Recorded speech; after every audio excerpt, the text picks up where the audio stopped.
अस्सलाम वालेकुम क्लास। मेरा नाम है कामरान शहजाद और स्टूडेंट्स आज हम D com part 1 financial accounting का लेक्चर नंबर 5 जो है वो डिस्कस करेंगे।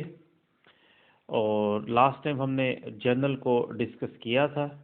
आज हम जर्नल के क्वेश्चन नंबर जो है वो 6 को जो है वो डिस्कस करेंगे। उम्मीद है आपको लास्ट टाइम में क्वेश्चन की समझ लग गई होगी। आज ज़रा हम उसको दोबारा थोड़ा सा और डिटेल में देखते हैं। ये आपको क्वेश्चन दिया गया है, ये सारा हिस्सा, और यहाँ पे आपको जो है वो सॉल्यूशन है। सबसे पहले आप क्या लिखते हैं, यहाँ पे देखें सॉल्यूशन में जर्नल, इस साइड पे डेट, फिर आपको पता हम क्या लिखते हैं, डिस्क्रिप्शन लिखते हैं, फिर पेज रेफरेंस है लेजर फैलो, इस साइड पे डेबिट और इस साइड पे हम क्या लिखते हैं, क्रेडिट लिखते हैं। लेट्स स्टार्ट करते हैं। तो सबसे पहले January 1 Zia started business with cash. बहुत दफ़ा हमने इसको डिस्कस किया है। मैंने पहले भी बताया कि जब भी कारोबार स्टार्ट किया जाता है, कारोबार में दो तब्दीली आती हैं। एक कारोबार के कैश में इजाफा होता है, कैश में इजाफा क्या होता है, डेबिट, और दूसरा कारोबार के कैपिटल में इजाफा होता है, कैपिटल में इजाफा क्या होता है, क्रेडिट। ये देखें, उन्होंने कैश अकाउंट को जो है डेबिट किया है और कैपिटल अकाउंट को क्या किया है, क्रेडिट किया है। आपको पता है कि ये दोनों चीज़ें जो हैं, ये कैश और ये कैपिटल, ये दोनों चीज़ें जो है हम जनरल में लिखते हैं। कैश को, डेबिट को पहले लिखते हैं और क्रेडिट को बाद में लिखते हैं। Business started business with cash, कारोबार शुरू किया गया कैश के साथ। जब कारोबार कैश के साथ शुरू किया जाता है तो कारोबार कैश में इजाफा होता है, कैश में इजाफा डेबिट और कैपिटल में इजाफा क्रेडिट। ओके। उसके बाद जनवरी 3 को परचेज मर्चेंडाइज फॉर कैश 10,000। मैंने आपको बार बार बताया कि जब भी परचेज का लफ्ज़ मर्चेंडाइज के साथ आएगा तो इसे हम परचेजेस कहते हैं। क्या कहते हैं, परचेजेस। और परचेजेस हमेशा क्या होती हैं, डेबिट होती हैं। तो हम देखें, डेबिट को पहले लिखते हैं। उन्होंने किसको डेबिट किया है, परचेजेस को। और ये परचेजेस आप खरीद रहे हो किस में, कैश में। जब कैश में खरीदोगे तो आपके कैश में क्या हो जाएगी, कमी। और कैश में कमी क्या होता है, क्रेडिट। ये देखो, तुमने क्रेडिट किया हुआ, तो हमारे पास दोनों चीज़ें समझ में आ गई कि परचेज डेबिट और कैश क्रेडिट, इसका भी आपको पता है। फिर 5 तारीख को है परचेज मर्चेंडाइज फ्रॉम आबिद 4,000। चीज़ें खरीद रहे हैं हम आबिद से 4,000। अब परचेज मर्चेंडाइज फिर लफ्ज़ आ गया। तो मैंने पहले भी कहा था कि जब भी परचेज का लफ्ज़ मर्चेंडाइज के साथ आएगा हम परचेजेस को डेबिट कर देंगे। यहाँ पे परचेज डेबिट किया है आपने, परचेज डेबिट नहीं करना बल्कि परचेजेस अकाउंट भी साथ देखना, उसको डेबिट करना। लेकिन लास्ट एंट्री में देखें, वो चीज़ें खरीद रहा था कैश में, मर्चेंडाइज खरीद रहा था कैश पे। लेकिन यहाँ पे वो मर्चेंडाइज खरीद रहा है आबिद से। आबिद का मतलब उधार। जब नाम आ जाए और कैश ना, इसका मतलब उधार खरीद रहे हो। तो जिस शख्स से हम चीज़ें उधार खरीदते हैं उसे कहते हैं अकाउंट पेएबल या क्रेडिटर। और जब हम चीज़ें उधार खरीदेंगे तो हमारी लायबिलिटी में इजाफा हो जाता है, और लायबिलिटी में इजाफा क्या होता है, क्रेडिट। लिहाजा परचेजेस को हम क्या करेंगे, डेबिट, और अकाउंट पेएबल को हम क्या करेंगे, क्रेडिट। ये इसका भी आपको पता है। उसके बाद है paid salaries to staff for the month ₹5,000। अब पेड का लफ्ज आ रहा है। मैंने कहा था जब भी पेड का लफ्ज आएगा कैश आपका क्रेडिट हो जाएगा, और जिसकी वजह से आपके कैश में कमी हुई है वो डेबिट हो जाएगा। पेड सैलरी, ये देखें, कैश में कमी, कैश में कमी क्या होता है, क्रेडिट। कैश क्रेडिट हो रहा है, किसकी वजह से कैश में कमी हो रही है, सैलरी की वजह से। और सैलरी जो है हमारा एक्सपेंस है, एक्सपेंस में इजाफा क्या होता है, डेबिट।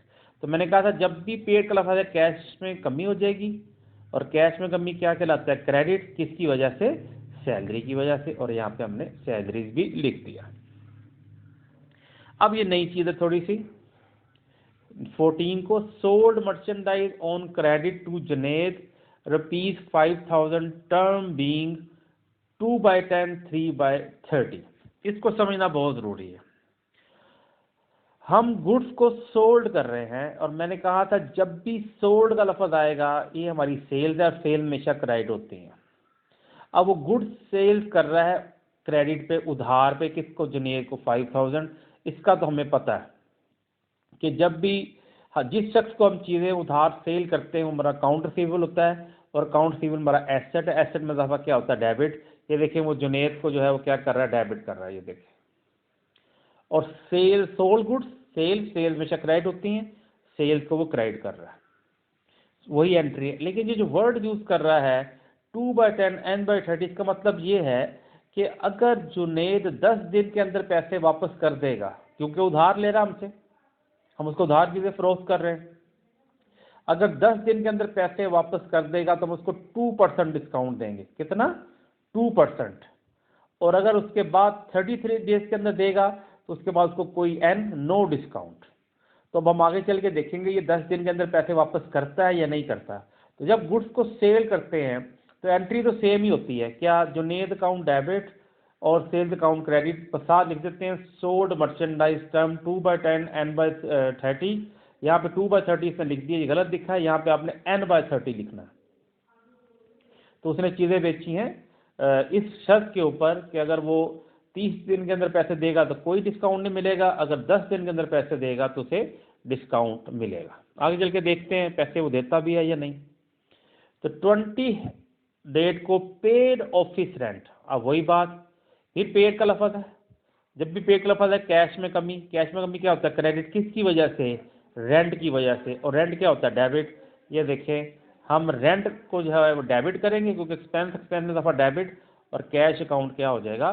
क्रेडिट। मैंने बार बार बताया कि जब भी पेड का लफ्ज़ आएगा कैश क्रेडिट, और जिसकी वजह से कैश में कमी है, किसकी वजह से? रेंट की वजह से, रेंट जो है वो डेबिट हो जाएगा। ये भी सिंपल चीज़ें। अब है 22 को, receive cash from Junaid for merchandise sold on 14। जो मर्चेंडाइज हमने 14 तारीख को सेल्स की थी उससे हमें पैसे मिल रहे हैं 22 तारीख को। अब देखो बच्चों, अभी कितने दिन हुए हैं इसको सेल किए हुए? 8 डेज हुए, 8 दिन। 14 और 22 के दरमियान जो फ़र्क है वो 8 दिनों का है। इसका मतलब हमने इस शर्त पे बेची थी अगर 10 दिन के अंदर पैसे देगा तो हम उसको 2% डिस्काउंट देंगे। अब वो हमें 10 दिन से पहले पहले पैसे वापस कर रहा है। अगर पैसे वापस कर रहा है तो हम उससे 5,000 रुपया हम उससे नहीं लेंगे, बल्कि 5,000 के ऊपर उससे 2% क्या देंगे? डिस्काउंट देंगे। अब 5,000 के ऊपर 2% डिस्काउंट कैसे निकालेंगे? अब आप लिखेंगे 5,000 ज़रा 2/100। तो अब इसको काटेंगे तो 100 रुपये जो है वो हमारा, हम उसे क्या देंगे? डिस्काउंट देंगे। सही है। अगर 100 रुपीज़ हम उसको डिस्काउंट देंगे तो 5,000 हमने उससे लेना था, 100 पे हम उसको डिस्काउंट देंगे तो हमें कितने पैसे मिलेंगे उससे? 4,900 रुपीज़ उससे जो है वो मिलेंगे। तो कैसे निकाला हमने? हमने जो है वो 5,000 जो है उसको 2/10 2/100 कर दिया, वो हमारे पास निकला कितना? 100। और 5,000 में 100 निकाल दो, 4,900 हमें उससे मिलेंगे। मेरे ख्याल से आपको बात समझ में आई होगी। तो जब 500 उससे मिलेंगे तो इसका मतलब ये हुआ, ये देखें ये थोड़ा सा जो है हमें इसको साफ करना पड़ेगा। तो इसका मतलब ये हुआ कि हमें जो है वो अमाउंट जो है वो अब हमें कितनी मिलेगी? कैश में कितनी मिलेगी? यहाँ पे देखें कैश में कितनी मिलेगी? 4,900। कितनी मिलेगी? 4,900, क्योंकि हमने 100 पे क्या देना? डिस्काउंट।